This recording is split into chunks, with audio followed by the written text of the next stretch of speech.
in order to improve the ROI of your CRO program and have a better efficiency of your marketing, you literally only need to think about 3 factors to really get the most out of it. So ROI of, let's say, CRO or testing equals the frequency of tests you do. So how many A/B tests are you actually running? Like, are you running 1 per month, or are you running 200 per month? Like, the more you test, like, the likelier it is that one of them actually will have an impact. But then also, that sort of is capped by the cost. Like, how much budget do you actually have? Because, like, if you have unlimited budget, of course, you just want to run as many tests as possible. And then the last part, and in my opinion, the most important one, is the success rate. And that's the one I want to focus on a little bit today and show you some of the things that we do to really get good at that. Because every time you want to improve the success rate, what you gotta do is you actually need to understand your customers better. Because if you think about it, everything that we do with conversion rate optimization or A/B testing is we try to get customers either to spend more or get new people that will not have converted to convert by influencing their decision making.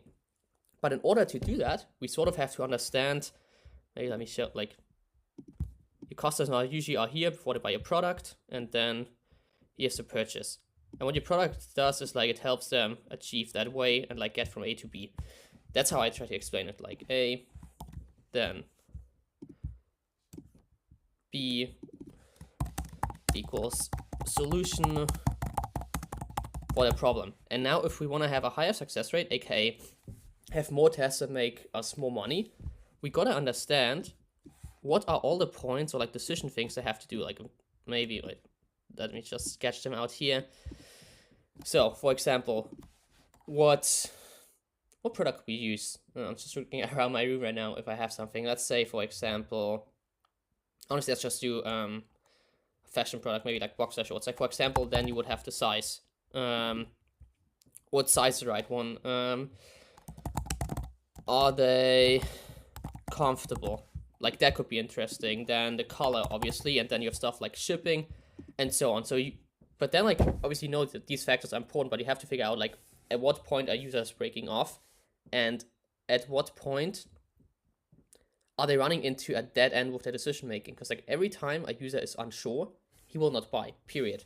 But how do you actually figure these things out? And what we actually built for that is some sort of tool. I'm gonna show some screenshots because my screen recording is not the best. Like, for example, for Gymshark, let me just do that really quick. That's our internal tool base, importing it here. So what we pretty much did, I'm gonna run it in the back end.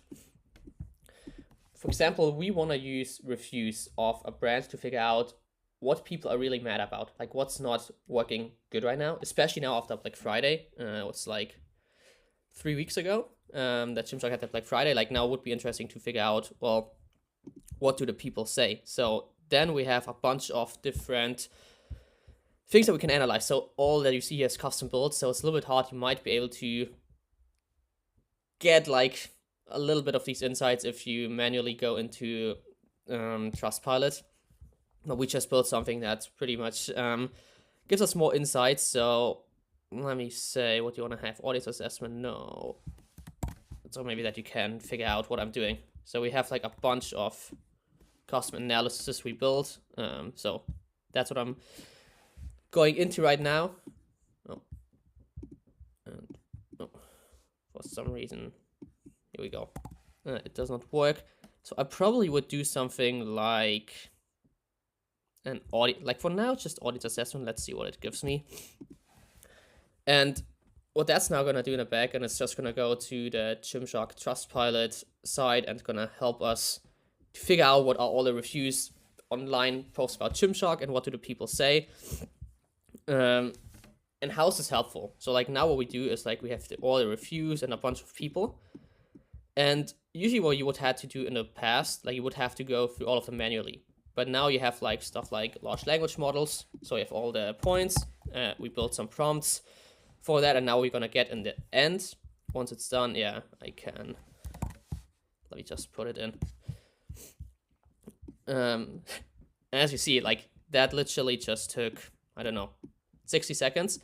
So now I analyzed 100 reviews of the latest ones. We usually would recommend not doing more than 750, because you're pretty much just gonna get the same insights. We tested a lot, like we tested it with like 750, 1,000, 2,000. Then what you're gonna get is an audience assessment in that case. And then I need to go through it because I'm doing this live, so.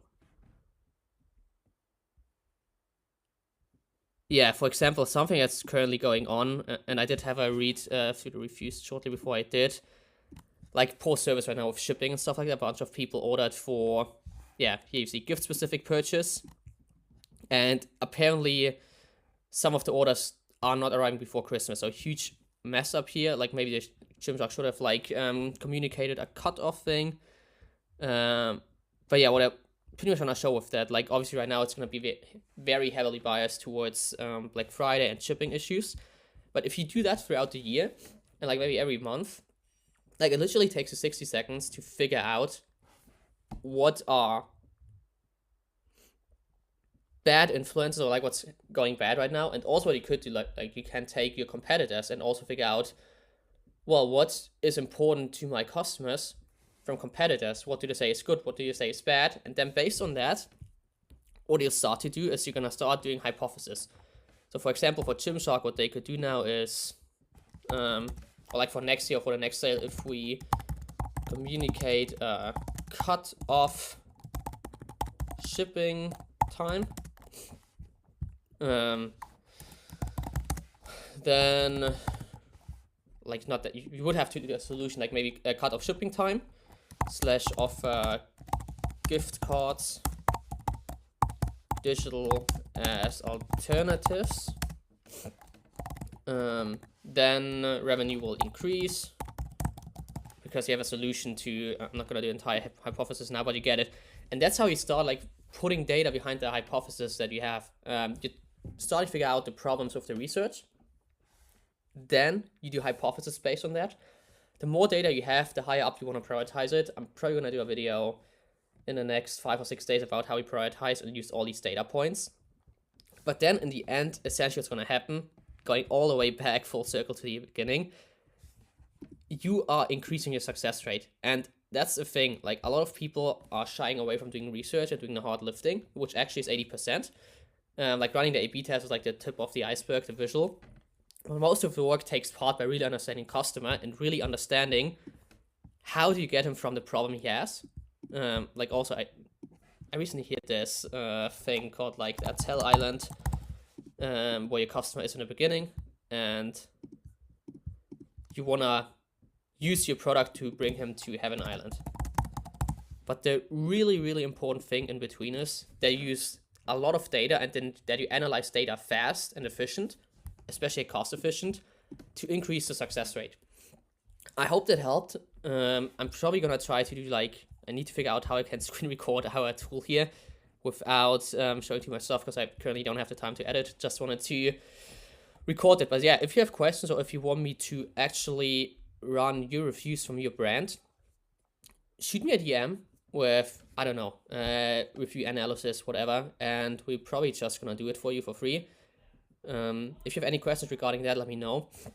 I mean, we're an agency, so we definitely could help with that. And also super curious to know how you are analyzing reviews, or like how often you analyze them. Yeah, let me know, and let me know what other questions you have in regards to the analysis.